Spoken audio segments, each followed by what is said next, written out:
เอานะพี่น้องทางสร้างเพิ่นสิขอเอาเงินเบิดว่าซั่นซะเพราะว่าแล้วเลยเนาะพี่น้องยังแต่โครงบันไดเนาะยังแต่โครงบันไดทั้งซุมเฮาน่ะยังซอกหาไม้อยู่ถ้ามีไม้เพิ่นก็สิดำเนินการให้เลยถ้าว่ามีไม้นี่จักมือแล้วเครื่องมือค่าสร้างยังเท่าใด8,900,000 8,900,000แม่นสิเอาเบิดเลยบ่เอาหมดเอาหรือว่าจงไว้แน่จงไว้900,000ครับจงไว้900,000ถ้าเฮ็ดโครงบันไดแล้วจังเอาอีกเนาะก้อนสุดท้ายได้นี่ก้อนสุดท้ายยังเหลือแต่900,000ก้อนสุดท้ายนี่8 ล้านแล้วก็ยังเหลือ900,000นะพุ่นแลเฮ็ดบันไดแล้วพุ่นแลจังเอาเนาะ7 8เอาคือ10 ล้าน10 ล้านบ่ตรงคืนน่ะก็ทั้งเบิดกับผู้ที่25 ล้านเนาะเบิกที่เล็กเท่น้อยเบิกใช้จ่ายวันๆเนาะก็มันลดมันล่างถ้าว่าเฮ็ดแล้วจังเอาทีเดียวแล้วเป็นไปบ่ได้ดอกเนาะเฮาบ่มีเงินก่อนกินใช้ซื้ออยู่ซื้อกินน่ะหาเงินก็พอได้ใช้อะไรนะพี่น้องถ้าเฮาบ่หาก็แฮงบ่ได้ซึ่งเจ้าได้เฮ็ดเฮือนหลังนี่ก็ได้ใช้จ่ายหลายอยู่ว่าในครอบครัวแม่นใช้จ่ายหลายซื้อข้าวจนว่ากุ้มหมดแล้วโอ้ซื้อข้าวจักสอบแล้วหลายสอบเติบได้เป็น10 สอบนึงซื้อข้าวเปลือกเนาะซื้อข้าวเปลือกมาซื้อเอาพอครอบครัวทั้งชาติก็อึดข้าวเด้อเนาะอึดโอ้แต่เดือน6แต่เฮ็ดเฮือนไอ้แก้วเบิดตั้งแต่เฮ็ดเฮือนไอ้แก้วพู่แม่นข้าวกินเท่าใดแม่นโถปีนึงได้จักกระสอบอ่ะนะปีนึงได้50-60 กระสอบครอบครัวหลายคนโดยหาเงินผู้เดียวแสดงว่าเฮ็ดเฮือนนี่ก็พอได้กินข้าวกินน้ำเนาะก็ดีแหละถ้าบ่เฮ็ดหยังก็โยยังนักบ่มีข้าวกินหลายคนกินหาผู้เดียวกันว่าเขาหาหมดลูกก็พอได้ใช้หัวหน้าครอบครัวเป็นที่แล้วน้องพี่น้องเอากันจ่ายวันใดเสนก็ต้องคุยนับประปันเงินกันผู้นั้นได้จักล้านผู้นั้นเจ้า3 ล้านบ่3 4 5 6 7 8 9ได้เงินจะไปซื้อยังบัดเนี่ยอันนี้ป่ะซื้อข้าวกินอึดข้าวโอ้อึดข้าวคือกันข้าวได้ยามอึดนี่แหละซื้อหลายล้านเลยล่ะซื้อหาเงินพอได้กินข้าวเนาะโดยแสดงว่าถ้าหาบ่อึดข้าวนี่คือเฮาหั่งมีแหละคนที่นี่เนาะโตแนวนั้นแหละกันว่าได้เข้าแล้วก็ทำได้เงินแล้วกันได้เงินแล้วโอ้ยังบ่อันนั้นกันอึดข้าวแล้วยังอึดข้าวต้องเอาเงินไปซื้อข้าวแล้วบัดนี้เมื่อให้เมียบ่บัดให้เมียล่ะให้เมียจักล้านให้หมดแล้วหมดนี่เลยว่าแล้วก็กันมีเวียกก็ขอเอาอ๋อสุดว่าเขาสิไปหันไปนี่แหละสิซื้อน้ำมันรถบ่ก็เมียนแสนนึงก็ยังเขาถามว่าสิไปซักน่ะก็บอกเขาตัวพร้อมแล้วก็บอกว่าเสียค่านี้ก็เป็นนี่ก็บ่ให้เขาเห็นก็ยืมไปสิแล้วบ่ให้เขาเห็นเขาให้บ่โอ้เขาให้แล้วเหี่ยวเฮาคอสว่าแสนนึงกันมีแสนนึงเพิ่นให้แสนนึงก็บ่ตัวเขาแล้วแต่ภายหลังกันตัวแล้วเพิ่นว่าคอยสิไปซื้อจนว่าอ้าวได้ไก่เนาะซื้อไก่มาเลี้ยงเลยบ่แล้วบ่มีไก่บัดนี้อ้าวกันแลนั่นแหละเขาบ่ให้นะกันจังได้ชื่อว่า200,000 300,000ซะ4-5โตเลยไก่นั่นโอ้ยเขาบ่ให้แล้วนั่นนั้นได้จะมีลูกจักคน9 คนเอาเมียตะปีพัก94บ่พอยังบ่ทันได้เกิด31 ปีเนาะโดยพอลูก9 คนยังอยู่ครบเบิดบ่เอาผัวเอาเมียก็รถก็บ่มีวันนี้ก็ยืมรถเขาปีนี้หันบ่ได้เสียค่ารถค่าล่างเสียสวยเสียว่าเอ้ยเอามารถไปไทยไปเอาแล้วนาเลยครับจะเอาเท่าไรเลยเสียค่ารถบ่เอาไปบ่2 ปี 3 ปีแล้วรถเขาแสดงว่ายืมรถกับเจ้าเนาะเห็นนะยืมรถเขาก็คือคนเขตนอกนะมีรถมอเตอร์ไซค์รถตอกมีเฮือนอยู่มีเข่าเตรียมเหล้าเนี่ยคือหั่งมีแล้วเนาะพี่น้องคือเพิ่นมีรถไถนารถซัมมีรถเบนซ์คนอยู่ในเมืองแหละโดยแม่จะมีพวกกระบะพวกรถยนต์ว่าง่ายๆจะเนาะเหมือนว่าเขาเรียกพวกกุ้มนะเขาไปหันไปนี่เจ็บไข้ไอหนาว ลงปุ๊บปั๊บ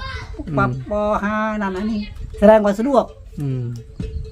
กันว่าบ่มีนี่โอ้ย ยากเนาะ ไปเฮือนตอนนั้นยันกระบาย เออ โอ้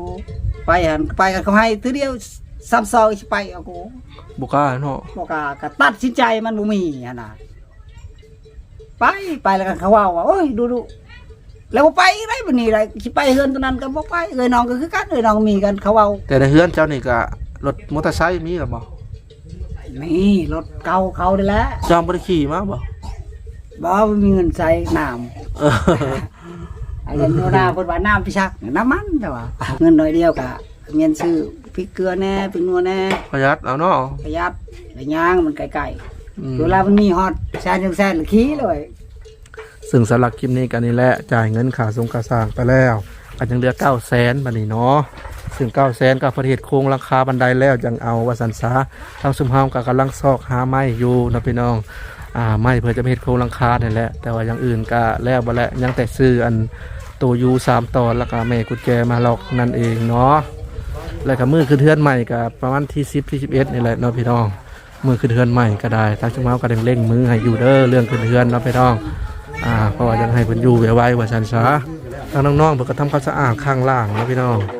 ช่วงคลิปก่อนๆเพิ่นก็ทำความสะอาดอยู่ข้างบนเนาะสบายดีน้องเงียงน้องตุ้ยน้องมุ้ยน้องวงน้องแหว่งไปไหนแหละ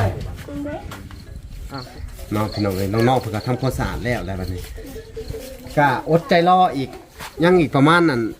7-8 มื้อ9 มื้อ 7-8มื้อเนาะอดใจรอเด้อก็สิได้ขึ้นไปนอนขึ้นใหม่เนาะว่าพอเนาะทางซุเฮาก็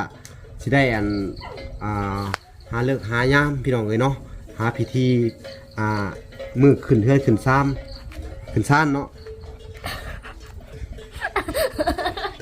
ขึ้นซ่าน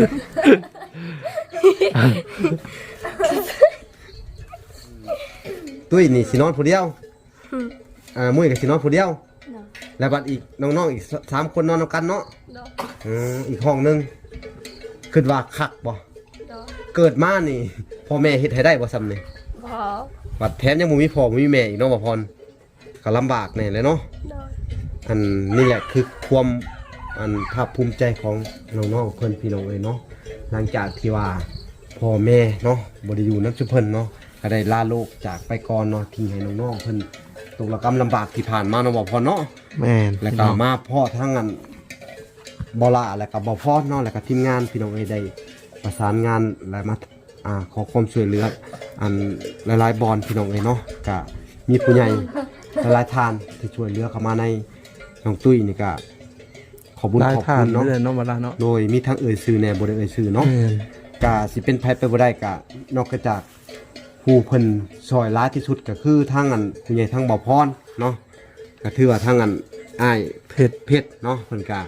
อันซอยมาเบิดจักพันแหละเพิ่นซอยมา 4,000 $4,000 4,000 กว่าพี่น้องเนาะทั้งเวลากะผู้ใหญ่ทั้งเวลากะอันทั้งมีทั้งอันเอ้ยลิซ่าแล้วก็ไอ้เกิดแล้วก็อันพวกเอ้ยลิวพี่น้องอยู่ทางอันประเทศไทยแต่คนลาวเขาแหละเพิ่นไปเวียกอยู่ไทยเนาะแต่ว่าทางอันไอ้เกิดแล้วก็เอ้ยลิซ่านี่ก็คนลาวแต่ว่าอยู่ทางเมืองนอกเนาะแล้วก็ทางอันไอ้บุญเลิศเนาะแล้วก็ทางอันเอ้ยจันพี่น้องเอ้ยอยู่ทางฮ่องกงเพิ่นผากมาเนาะแล้วก็มีอีกอันเล็กๆน้อยๆที่บ่ได้เว้าถึงก็ต้องขอโทษขออภัยบางคนก็ผากมา1,000บ้าง 2,000 บ้างพี่น้องก็รวมๆเข้ามาเฮ็ดเป็นเงินค่าสร้างเนาะ จังได๋ก็ขอบบุญทุกคนเนาะ ขอบคุณเบิดทุกคนเนาะดีใจเนาะ โดย สุดๆเลยแม่นบ่ โดย ก็ได้มาคือว่าได้มาแบบว่าเป็นเฮือนเป็นชานคือว่าตั้งเลอเคออยู่พี่น้องเอ้ยก็นี่แหละคือผู้ใหญ่หลายๆท่านที่บ่ล่ะเว้ามาเนี่ยเนาะจากอันผู้ใหญ่ที่ซัพพอร์ตมากก็สุดยอดเลยขอให้เพิ่นจงมีแต่ความสุขความเจริญเด้อ ทางสุภาพก็เต็มที่เนาะเวลา อืม ลุยตมลุยหยังมาจนฮอดทุกวันนี้ แม่น เพราะว่า เต็มที่ได้ซอยชุมเจ้าเลย อืม ลุยพ้นตกกับบริยูบริเศร้าบางมือเนาะลุยน้ำลุยต้มลุยโคลนมานักสุดเลยเลยก็คือลุยเข้ามาแต่ละเถื่อถ้าบริมาคือบางเถื่อที่เฮาบริมาเนาะกับบางเถื่อสร้างเพิ่นเฮ็ดไปอันสุรุ่ยสุร่ายเนาะด้วยที่เฮาบ่ได้เฮ็ดนำแหน่ก็มีเนาะก็ขอโทษขออภัยเนาะแต่ บางสิ่งบางอย่างมันก็เกิดข้อผิดพลาดแล้วก็เฮาให้เพิ่นแก้แล้วเนาะแก้กับมืออื่นนี่จะให้อันเพิ่นเอาน้ำฉีดหลังคาเนาะเพิ่นไปแก้กันให้เห็นจ้าๆเลยเนาะก็คือแบบทางชูเฮาก็บ่ได้ปล่อยปละละเลยดอกมีข้อบกพร่องตัวใดทางนั้นทีมงานชูเฮาก็ไล่แก้ให้เบิดเลยเนาะขอพร โดย เนาะก็ต้องผิดพลาดประการใดขอโทษขออภัยนำเด้อผู้ใหญ่ใจดีทุกๆท่านเนาะที่ว่าเบิ่งคลิปแล้วก็เจอสิ่งที่บ่ดีบ่งามเนี่ยก็ขอโทษขออภัยเนาะเรื่องสร้างเพิ่นก็นี่แหละจักสิว่าจังได๋ทั้งเวลาก็บ่พรก็เพื่อสิเข้ามาฮอดก็15กิโลเนาะมันก็ยากในบางมื้อก็ได้เข้ามาเอาเพิ่นตกแห้งอีหลีก็บ่ได้เข้ามาเลยเนาะช่วงเฮาก็ทำเต็มที่แล้วเนาะก็มีแต่ว่าให้น้องๆเพิ่นสู้ไปก่อนอดไปก่อนเด้อเรื่องโหดเรื่องสวนเนาะพี่น้องเอ้ยทางเวลาก็ยังสิมาติดตามเบิ่งอยู่เด้อแล้วก็มาจ้างให้ทุกเจ้าอันน่ะเป็นนั่นผู้ใหญ่จากทางไอ้เกิดเพิ่นก็ว่าอันสิจ้างทุกเจ้าแป้งโพนแป้งหยังแล้วก็ละเอียดแล้วก็เบิ่งต้นมะโขงมะคุงที่ว่าเพิ่นลงให้เนาะดูแลเด้อบ่ได้ที่มันเป็นหญ้าเป็นหยังน่ะก็พากันอันเสียหญ้าเสียหยังเลยเด้อเนาะก็สั่งบอกครบอันก็เฮ็ดเป็นที่เรียบร้อยแล้วมื้ออื่นช่วงเฮาสิเข้ามาติดตามเบิ่งเรื่องสร้างเพิ่นเฮ็ดไม้มาเฮ็ดบันไดพี่น้องเอ้ยเนาะแล้วก็สิมาเบิ่งอันน้องเพิ่น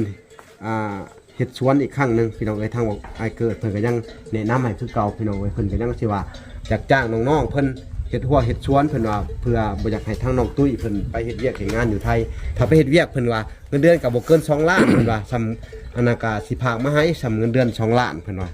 ดีใจอยู่บ่ซะอันนั้นเฮ็ดหัวจ้างให้เฮ็ดหัวเฮ็ดสวนเจ้าของดูแลน้องๆดูแลหญ้าน้ำในหญ้ากระเฒ่าเลยเด้อ เนาะ ให้เจ้าเป็นตัวหลักเด้อ เนาะ เอาสู้ๆเด้อ อ่า โอเคพี่น้องเอ้ยคลิปนี้ก็บ่มีหยังแหละทางสู้เฮาก็สิได้ขอตัวก่อนเนาะมันค่ำมันมืดนะพี่น้องเนาะขอ ตอน ลา นี้ ไป ก็เป็ ก่ น อน เวลา เนาะ 5 โมงก็กว่าแล้ว ขอกล่าวคำว่า ไปก่อนเด้อ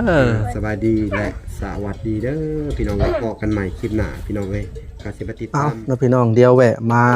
หายายทางน้องตุ้ยก่อนสบายดียาย สบายดีเลย เป็นจังไดทุกวันนี่คือเห็นจ่อยลงกว่าเก่า เมื่อย น้ำหนักหายไป2กิโลบ่จัก มันก็กว่าเลย โอ้ เขาเช้าอาทิตย์ตายแล้วบริกิน เป็นไข้แล้วก็ป่วยเลยบ่ โดย กินแล้วบ่ยุงยาน่ะ เมื่อยกินเลย เมื่อยกินแล้วปกติเป็นไข้นี่3-4 วันก็เซาเนาะ แต่ว่าทั้งยายนี่เคยเป็นเฮิงบ่สิมาก่อนอยู่บ่ เคยเป็นอยู่เลย เคยเป็นอยู่ โดย แต่ก็เซา อืม อืมอืมเคยเป็นน่ะจักปีผ่านมาเป็นลายมือ เป็น ครูปี ครูปี จนถึงล้อมจึงดี แม่นบ่ โดย เป็นทุกปีเขาบ่ใส่ชะโลมบ่ใส่น้ำเกลือแล้วบ่เซา บ่ บ่ เท้า ตอนนี้คือบ่ใส่ให้มันเซา มืออื่นสิไปใส่ บ่ให้เราไปใช้ อย่าปล่อยไว้เฮิงได้ล่ะ เห็นว่าโชมลงกว่าเก่า ตอนนี้บ่อยากข้าวบ่อยากน้ำเนาะ โดย เมื่อย เมื่อย มีแต่อยากนอนอย่างเดียว ไม่ได้อยากนอนอย่างเดียวน อนก็จมมิ่งๆแม่นบ่ นอนกลางคืนก็คืนรับคืนไม่ได้รับ นอนหลับบ่สนิทเนาะ อืม นอนบางทีก็ละลับตื่น อืม บางทีก็ฟันนั่นนี่ไปแม่นบ่ โดย หลายๆคนนะพี่น้องก็บอกว่า เป็นน้ำมันได8ขั้นเฮ็ดให้ครอบครัวน้องตุ้ยป่วย คนก็เป็นลายบ่แม่เฒ่าช่วงนี้ เป็นลายเลยครูบ้าน คู่เกือบคู่หลังคาเฮือนเนาะ โดยโอ้ เกือบคู่หลังคาเฮือนพี่น้องเอ้ย โดย บางคนก็ว่าเฮ็ดบันไดผิดพลาดเลยนะ มันไม่ได้ว่าเรา คนเขาบ่ได้เฮ็ดบ่ซั่นบางคนก็บอกว่าผัดว่าพากันไปเฮ็ด8ขั้นมันคลำแล้วเฮ็ดให้ครอบครัวเพิ่นเป็นไข้ยุกครอบครัวผัดว่า แต่ว่าทั้งยายนี่มีความคิดเห็นจังได๋ว่าเรื่องนี้เกี่ยวบ่กับบันได เจ้าเลยค่ะก็บ่เคย หืม แต่ปู่ตาหนายเฮาก็บ่เคย สบายดีเนาะตุ้ย สวัสดี ข้าวกินน่ะเบิดเหิงแล้วบ่ เนาะ จักมื้อเลย 2-3 มื้อแล้ว 2-3มื้อเลย เนาะ ถ้าว่าบ่มีข้าวนี่สิพากันไปเอาอยู่ไสล่ะบัดนี้ บ่รู้แล้ว บ่ฮู้หรือว่าไปหายืนชาวบ้านบ่ ว่าเลยบ่ให้ เนาะ มากะ บ่หันไปยืมขอ สิได้ไปขอเข้าคือเก่าบ่จักเนาะ แล้วก็เขา คือว่าละเข้าทางสุมเฮาซื้อให้กับแต่เฮิงแล้วได้ แล้วเขาชามเดือน 2 เดือน ชาม 3แล้ว แกดำนา อ๋อเบิดแล้วเนาะ หมด คนประคนหลายบัดนี้นะพี่น้อง เด็กน้อย เด็กน้อยกำลังกินเนาะยาย โทนี่หมดทางเขามากินนี่นี่ อืม เขาก็มาให้เขาลูกเอ้ย เบิดแต่ เขากินก็ให้เพื่อนใครเขาจะให้กินเขาบอกกินน้ำยา คือว่าละทางสุมเฮาซื้อแต่ตอนอันแรกๆพุ่นน่ะพี่น้องทั้งทีมงานซื้อก็ประมาณ 4-5 ซอบนี่แหละก็เบิดแล้วนะพี่น้องหมดจักคนนี่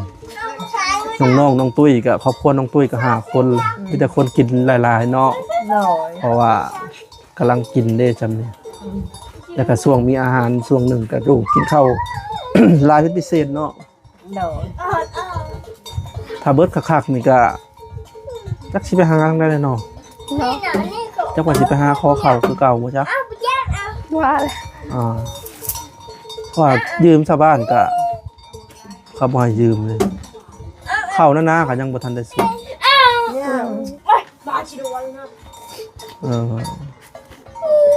เนาะตอนนี้ยังมีหมาอยู่บ่น้องปี มืออื่นได้ ยังเหลือประมาณซ้ำใด ยังประมาณเครื่องขู่เนี่ย เครื่องถุง เครื่องขู่ เครื่องคูกมามื้ออื่นก็เบิดเนาะ เนาะ ทั้งหญ้าได้ซะตอนนี้มีข้าวเหลือเท่าใด หายปะยังคุกนะ อ๋ออืมก็คือหญ้าเพิ่นก็อึดข้าวเนาะพี่น้องก็อาศัยกินน้ำลานบางทีลานมีก็ได้เนาะ หน่อย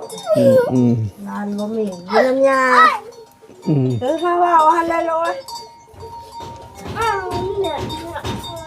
แต่ว่ามื้อขึ้นเฮือนนี่ขึ้นมื้อวันศุกร์ หน่อย เนาะ หน่อย ขึ้นวันศุกร์มือออกพรรษา หน่อย อืมทางสมเฮาจะเร่งมือการขึ้นให้ได้นะทางน้องตุ้ยก็จะขึ้นไวๆอยู่บ่ เนาะ เพราะว่าทางสมเฮาก็อยากให้ขึ้นจบไปเนาะพี่น้อง หลังจากขึ้นบ้านใหม่ก็อาจจะจบภารกิจเนาะพี่น้อง เป็นได้เรื่องสิไปทำงานน้องตุ้ย มันได้ไป บ่ได้ไปแล้วบ่บัดนี้ เนาะ อ้าวคือตัดสินใจไวแท้ ก็บ่ให้ไป ใครบ่ให้ไป บ่สัญญา บ่ให้ไปแล้ว เนาะมันให้อยู่เพื่อน อืมอายุจักปีเขาจังให้ไป 18 18คน เนาะ อันนี้ยังน้อยอยู่เนาะ เนาะ ยังอีกจากปี 14 15 16 17 18ยังอีก3 ปีอ๋ออดเอาเนาะอีก3 ปี ถ้าบ่ไปเลยก็อาจจะเป็นไปบ่ได้เด้อพี่น้องเพราะว่าชีวิตเฮามันต้องเดินหน้าเนาะต้องทำมาหากินต้องหาประสบการณ์นั่นนี่นะพี่น้องคือน้องตุ้ยนี่ก็ไปหาเป็นแม่บ้านไปว่าซั่นก็สิได้มีเงินเลี้ยงน้องเลี้ยงนุ่งเลี้ยงตัวเองนั่นแหละถ้าบ่หาเลยอยู่บ่ได้ได้เนาะ เนาะ มีคือกันเนาะพี่น้องคนเกิดมาแล้วบ่ได้หาอหยังเลยมีแต่อยู่กับไร่กับนานี่ก็มีคือกันมีหลายเลยแหละ ไม่ได้ เขตแถวเขตนอกเขานี่เนาะคือแบบว่าเดี๋ยวพรจะเล่าให้ฟังคร่าวๆเนาะ เด็กไร ก็คือแบบว่าคือนี่แหละใหญ่มาแล้วก็อยู่น้ำไห้น้ำนาใหญ่มาแล้วก็มีครอบมีครัวก็เฮ็ดนาไปสินะพี่น้องวนเวียนไปก็คือรุ่นปู่ย่าตายายนี่เด้ถ้าว่าเฮาบ่หาเงินนี่ก็ครอบครัวเฮาก็สิอยู่แต่หมองเก่าอาศัยกินแตะข้าวเป็นวันแล้วก็หากินกับธรรมชาติแต่ก็สิบ่มีหยังแบบพัฒนาได้ถ้าเป็นนี่ กระบ้าเลย เวลาอยากได้หยังได้หยังก็บ่ได้ได้ กระบ้าเลยเรา อยากได้รถบ่อยากได้นั่นนี่ก็บ่ได้ เพราะว่าคนเฮาก็จะมีก็ต้องซอกหาก ระแม่ ซอกหาอลีอลอหาเงินทุกมื้อทุกวัน ถ้าเฮาอยู่ซื่อๆเนี่ยโอ้ย ไม่ได้เงินที่เขามือนึง 10,000ก็เนี่ย แม่น เลยคุณแม่เดี๋ยวนี้ห้าง ผลเสียที่เฮาบ่ได้หาเงินนี่ มีหลายอย่าง ของกินก็บ่ได้กิน บ่ อยากหยังก็บ่ได้กิน ฮะ อยากได้หยังก็บ่ได้ เนาะ นี่แหละผลเสียอันใหญ่หลวง ฉะนั้นแล้วคนเราต้องเกิดมาก็ต้องทำมาหากิน เนาะ หาเงินสั่งตนสั่งตัวเองเนาะแม่นว่าน้องตุ้ย โดย ถ้าน้องตุ้ยบ่ได้ไปใช่นี่ อยู่สิตลอดไป อนาคตก็สิอยู่แบบนี้ตลอดไป กินของแซ่บๆก็บ่ได้กิน แม่น อยากกินแบบอยากได้หยังก็บ่ได้เสื้อผ้างามก็บ่ได้ เนาะ ฉะนั้นแล้วก็อายุ18 ปีก็ต้องไปหาทำงานเนาะ โดย ไปหาประสบการณ์นั่นนี่แต่ว่าเขตทั้งน้องตุ้ยนะเพิ่นก็เคยข้ามไปทำงานอยู่ฝั่งไทยบ่มีคือกันเนาะ โดย ถ้าว่าน้องตุ้ยฮอดขนาดนั้นแล้ว ถ้าว่าอยากไปทำงานก็ซอกไปก็ได้เนาะ โดย แต่ว่าอยากแนะนำอย่างหนึ่ง ถ้าว่าไปทำงานอยู่ฝั่งไทยหรือไปทำงานอยู่ไสก็ตามแต่ ให้ไปแบบมีความรู้กลับมา เนาะ ความรู้ก็คือน้องตุ้ยนี่สมมุติว่าไปฝั่งไทยเนาะต้องไปเฮ็ดงานเกี่ยวกับให้ได้ความรู้โดยเฉพาะหลักๆก็คือให้ได้ความรู้ติดกลับมาหั่นนะ เนาะ คือร้านอาหารตามสั่งนี่ก็เอามาใส่อยู่แถวบ้านเฮานี่ได้แต่พวกตัดตัดเย็บมีอย่างอีกพวกเสริมสวยนี่ก็ได้ความรู้มาหลายอย่างนะ แต่ก็ต้องให้มาบ้านเฮาก็ต้องให้คนในบ้านเฮานิยมได้ก็คือประพรยกตัวอย่างคนหนึ่งนะพี่น้องก็คือเพิ่นไปเฮ็ดงานเกี่ยวกับข้าวหมูแดงข้าวราดหน้าเป็ดของอาหารคล้ายๆสไตล์จีนนั่นแหละพี่น้องแต่ว่าเป็นเฮ็ดทุกอย่างแต่พอมาบ้านเฮาแล้วมันใช้บ่ได้อาหารจำพวกนี้ พอมาบ้านเฮาแล้วอาหารที่ใช้ได้ก็คืออาหารตามสั่งปัจจุบันนี่อาหารตามสั่งอยู่ลาวนี่ค่อนข้างจะนิยมกันหลายนะพี่น้องคนที่เคยไปเฮ็ดงานที่ฝั่งไทยพอเขากลับมาเขามีความรู้เขามาเปิดร้านอาหารตามสั่งนี่โอ้ลูกค้านี่เต็มตึ้งนะพี่น้องคนที่บ่เคยไปผ่านประสบการณ์นี่คล้ายแบบว่าเปิดเฮ็ดอาหารบ่ได้เป็นบ่ได้รู้จักสูตรมาเฮ็ดนี่เจ๊งบ่พอเห็นคนที่ไปขายแรงงานไปเฮ็ดร้านอาหารมาเปิดร้านอยู่ลาวนี่รุ่งทุกคนทุกห้านลูกค้าเต็มอยู่ซึ่งบ่พอก็ยังสิได้นะพี่น้องบ่พรไปไทยน่ะ4 ปีกับ9 เดือน10 เดือนเสียดายที่บ่พรคิดบ่ทันส่วนนั้นถ้าบ่พรคิดทันว่าอนาคตบ่พรจะไปเข้าร้านอาหารตามสั่งอะไรนะพี่น้องถ้าบ่พรเป็นปึ๊บบ่พรก็จะมาเปิดร้านไปเซาร้านในบ่อนสถานที่ในเมืองนั้นนี่ขายอาหารแต่บ่พรบัดดันไปขายอุปกรณ์ก่อสร้างนะพี่น้องแต่ว่าอุปกรณ์ก่อสร้างนี่คือบ่พรฮู้จักเบิดครบวงจรนั่นแหละอุปกรณ์ก่อสร้างแต่ว่าเฮาสิมาเปิดนั่นนี่มันต้องใช้ทุนหลายเพราะว่าอุปกรณ์ก่อสร้างแต่สิได้อยากเข้าร้านอาหารตามสั่งพอขายอาหารนี่คนกินทุกมื้อ เนาะ คือคนเขาน่ะกิน3 คาบผม เนาะ อาหาร แต่ว่าอย่างอื่นยังว่าเขาซื้อไปแล้วเขาก็บ่ได้ซื้อต่อเสื้อผ้าเพิ่งจักซื้อเนาะแต่อาหารกินทุกมื้อบัดนี้3 คาบแต่ละคนสลับสับเปลี่ยนกัน โอ้ก็น่าเสียดายตรงนี้นำอันนี้กันเป็นการแนะนำ ตัวแม่มองไง ในคลิปเราเป็นน้องแนะนำทางน้องๆกันแหละเนาะ โดย ต้องไปเข้ามีอาชีพจะดีที่สุด พอแม่ละ เนาะ พอแล้วล่ะ แต่ว่าน้องตุ้ยนี่มักในด้านนี้นะ บ่ฮู้แล้ว มักอาชีพหยัง ค่อยก็บ่ฮู้แล้ว โมโห เนาะ เอาเดี๋ยวอายุ20 กว่าปี30 ปีก็สิฮู้เองดอก ตอนนี้อาจจะคิดบ่ได้เนาะโอเคนะพี่น้องสำหรับคลิปนี้บ่พรก็จะได้ขอตัวจบคลิปเพียงเท่านี้ก่อนนะพี่น้องสำหรับคลิปนี้ก็บ่มีหยังหลายเนาะก็คือมาพูดคุยแล้วก็มาอัปเดตเรื่องชานของน้องแล้วก็มาสอบถามทางยายเพิ่นเป็นไข้ว่าซั่นซะแล้วก็ถามทางน้องตัวเล็กๆน้อยๆเนาะแล้วก็อธิบายเกี่ยวกับการไปสร้างตัวตนการไปหาอนาคตการไปทำงานเนาะพี่น้องเนาะเอานะพี่น้องเดี๋ยว EP หน้ามาพ้อกันใหม่เนาะห แล้วก็มือขึ้นบ้านใหม่ของเพิ่นก็ออกพรรษาในเร็วๆนี้เนาะพี่น้องแต่ซุมเฮาก็เร่งรีบให้ขึ้นให้โดยไวให้ไวที่สุดเนาะพี่น้องถ้าว่าขึ้นบ้านปุ๊บทางซุมเฮาก็บ่ได้เข้ามาอาจจะโดนจะเข้ามาเทื่อนึงเนาะพอภารกิจจบแล้วเอาละน้องตุ้ยแล้วก็ทั้งย่าบัดนี้ขอสิขอตัวลำลามื้อเลยเด้อ โดย มีแต่ว่า EP หน้ามื้อในจังสิมาใหม่ โดย อาจจะเป็นมือขึ้นเฮือนอาจจะมาใหม่ หน่อย เนาะมือขึ้นเฮือนนี่ชาวบ้านจักคน เราจะพาราคาบอกแล้วลง ประมาณ3ย่อเฮือนบ่เรือน้อยกว่า จะมาที่ไหนจะมาที่ไรนะลูก 20-30 คนเนาะแต่ว่าเขตที่นี่ใช่ข้าวปุ้นบ่เป็นอาหารหลักขึ้นเฮือนใหม่แม่นบ่ยาย หน่อย หรือว่าใส่พวกสัตว์ป่าพวกสัตว์พวกเป็ดไก่ หน่อย ฮะ เป็ดไก่ บ่ได้ บ่ได้อันนั้นบ่คลัมบ่ขาไก่ขึ้นเฮือนนะ ไม่ได้คลั่มมามันบ่มี แถวนั้นพัดถือกัน เวลาขึ้นบ้านใหม่ก็ต้องกินของหวานข้าวปุ้งข้าวปาดน้ำบุงน้ำหวาน หน่อย เอากลับก่อนเด้อแม่นเด้อ หน่อย ไปก่อนสบายดี เออ